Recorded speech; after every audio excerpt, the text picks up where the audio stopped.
بسم اللہ الرحمن الرحیم۔ آپ دیکھ رہے ہیں 92 ڈیجیٹل اور میں ہوں مفتی محمد فاروق قادری۔ ناظرین محترم، ہماری سوسائٹی میں جادو کے حوالے سے مختلف نظریات پائے جاتے ہیں۔ ایک طبقہ ہے جو جادو کا سرے سے انکار کرتا ہے کہ جادو نام کی کوئی چیز ایگزسٹ نہیں کرتی، اور ایک طبقہ ہے جو اپنی ہر تکلیف، ہر مصیبت، ہر بیماری اور ہر پریشانی کا ذمہ جادو پر لگا دیتا ہے اور سمجھتا ہے کہ مجھ پر جادو ہو گیا۔ اب ان دونوں آراء میں حقیقت کیا ہے؟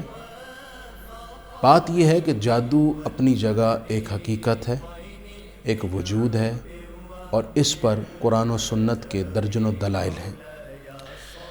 قرآن مجید کی سورہ بقرہ کی آیت نمبر 102 میں اللہ تعالیٰ نے خود فرمایا وَيُعَلِّمُونَ النَّاسَ السِّحْرَ کہ شیاطین آ کر لوگوں کو حضرت سلیمان علیہ السلام کے دور میں جادو سکھاتے تھے۔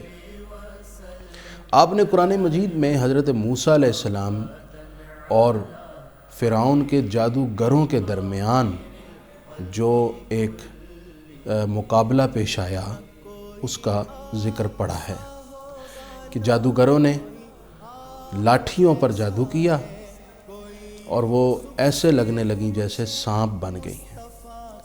اب اس میں ایک الگ بحث ہے کہ لاٹھیاں سانپ میں تبدیل ہو گئی تھی، لاٹھیوں کی ماہیت بدل گئی تھی، یا لوگوں کی نظروں پر جادو ہوا گیا جو لوگوں کو اپنی آنکھوں سے، نظروں سے لاٹھیاں سانپ نظر آنا شروع ہو گئی۔ اکثریت کی رائے یہ ہے کہ لوگوں کی نظروں پر جادو ہوا اور اس جادو سے لاٹھیاں سانپ نظر آنا شروع ہو گئیں، لیکن اس سے اتنا تو ثابت ہوا کہ جادو حقیقت ہے۔ بخاری مسلم میں حدیث ہے، اللہ کے نبی صلی اللہ علیہ وآلہ وسلم پر جادو کیا گیا۔ ایک یہودی لبید بن عاصم نے وہ جادو کیا۔ اس جادو کا شر اللہ کے حبیب کو تکلیف نہ دے سکا، کیونکہ اللہ نے اپنے محبوب کو جادو کے شر سے محفوظ رکھا، لیکن انہوں نے جادو کیا، اور اس جادو کے توڑ کے لیے اللہ تعالیٰ نے سورہ فلق اور سورہ ناس نازل فرمائی، اور حضرت علی رضی اللہ تعالیٰ عنہ کو بلا کر اللہ کے رسول علیہ السلام نے انہیں بھیجا۔ انہوں نے کنویں سے وہ بال نکالے جہاں 11 گانٹھیں لگائی گئی تھیں، ایک آیت پڑھتے گئے، ایک گانٹھ کھولتے گئے، اور 11 گانٹھیں جب کھلی 11 آیات پڑھنے کے بعد تو جادو کا اثر مکمل زائل ہو گیا۔ تو جادو بہرحال ایک حقیقت ہے، لیکن جو دوسری طرف یہ توہم ہے کہ میرے ہر مسئلے کے پیچھے جادو کار فرما ہے، ایسا بھی نہیں ہوتا۔ ضروری نہیں کہ آپ کی ہر تکلیف کی بنیاد جادو ہی ہو، لیکن آج بھی ہمارے معاشرے میں ایسے لوگ ہیں جو جادو کرتے ہیں اور جادو کرواتے ہیں۔ جادو کروانے والے کے مختلف مقاصد ہوتے ہیں، اور جادو مختلف ٹارگٹس کے لیے کروایا جاتا ہے۔ جادو کے ذریعے سے میاں بیوی کے درمیان تفریق کروائی جاتی ہے، جادو کے ذریعے سے رشتے توڑوائے جاتے ہیں، جادو کے ذریعے سے مرد کو قوت مردانگی سے محروم رکھا جاتا ہے کہ وہ اپنی بیوی کا حق زوجیت ادا نہ کر سکے، جادو کے ذریعے سے کسی کا کاروبار ختم کیا جا سکتا ہے، جادو کے ذریعے سے کسی کو بیمار کیا جا سکتا ہے، جادو کے ذریعے سے کسی کو ڈپریشن، انزائٹی اور نفسیاتی طور پر مریض بنایا جا سکتا ہے۔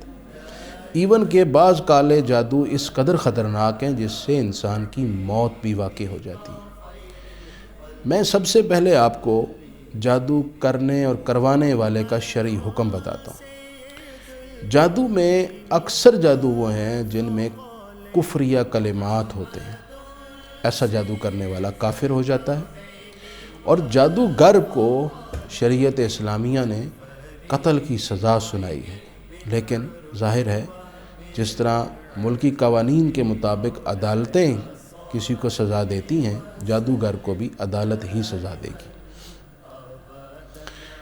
اور جو جادو کرواتا ہے وہ جادو کروانے والا اگر کسی ناجائز مقصد کے لیے کروا رہا ہے تو یہ حرام ہے، اور جائز مقصد کے لیے بھی کروا رہا ہے تب بھی ناجائز اور گناہ ہے، کیونکہ دین نے جادو کروانے کی کوئی راہ نہیں رکھی۔ بلکہ نبی پاک صلی اللہ علیہ وسلم نے ارشاد فرمایا کہ جادوگر جنت میں نہیں جائے گا۔ یہ صحیح ابن حبان کے اندر حدیث موجود ہے۔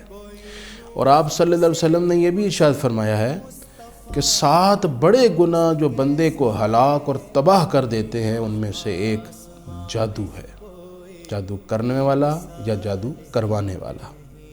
اس لیے اس عمل کے قریب نہ جائیں، یہ راستہ بالکل اختیار نہ کریں۔ اگر آپ نے جادو کروایا کسی کو پیسے دے کر، کسی کا گھر تباہ کرنے کے لیے، کسی پر اپنا مقصد حاصل کرنے کے لیے، تو آپ کا یہ عمل حرام ہے، گناہ ہے، اللہ کی غیظ و غضب اور ناراضگی کا باعث ہے۔ آپ اس دنیا کے لیے آخرت تباہ کر دیں گے، اور ظاہر ہے سب سے بڑا محروم اور بد نصیب وہی ہے جو دنیا کے لیے اپنی آخرت تباہ کر دے۔ دوسری بات یہ ہے کہ جس نے جادو کیا یا کروایا وہ دونوں دنیا و آخرت میں برباد تو ہوں گے، لیکن اگر آپ محسوس کریں کہ میرے ساتھ کچھ غیر معمولی واقعات پیش آ رہے ہیں، میرے ساتھ کچھ ایسے معاملات ہو رہے ہیں جو روٹین کے خلاف ہیں، تو کیا یہ جادو ہے؟ ہم آپ کو اپنی اگلی ویڈیو میں بتائیں گے کہ آپ کو کیسے پتہ چلے گا کہ آپ پر جادو ہے، اور آپ اپنے اوپر ہوئے جادو کو خود کیسے ختم کر سکتے ہیں۔ یہ کوئی مشکل کام نہیں ہے۔ اللہ کے رسول علیہ السلام نے جادو ختم کرنے کے لیے خود کچھ اعمال بتائے ہیں۔ اگر ہم وہ اعمال کریں جادو ختم ہو سکتا ہے۔ میں افسوس سے کہتا ہوں آج ہماری سوسائٹی توہمات کا شکار ہے، کمزور عقیدے کی حامل ہے، معمولی سے مسائل جعلی عاملوں کے پاس جا کر اپنا پیسہ اور وقت برباد کرتے ہیں، اور بعض صورتوں میں عزت بھی برباد کرتے ہیں، اور حاصل بھی کچھ نہیں ہوتا۔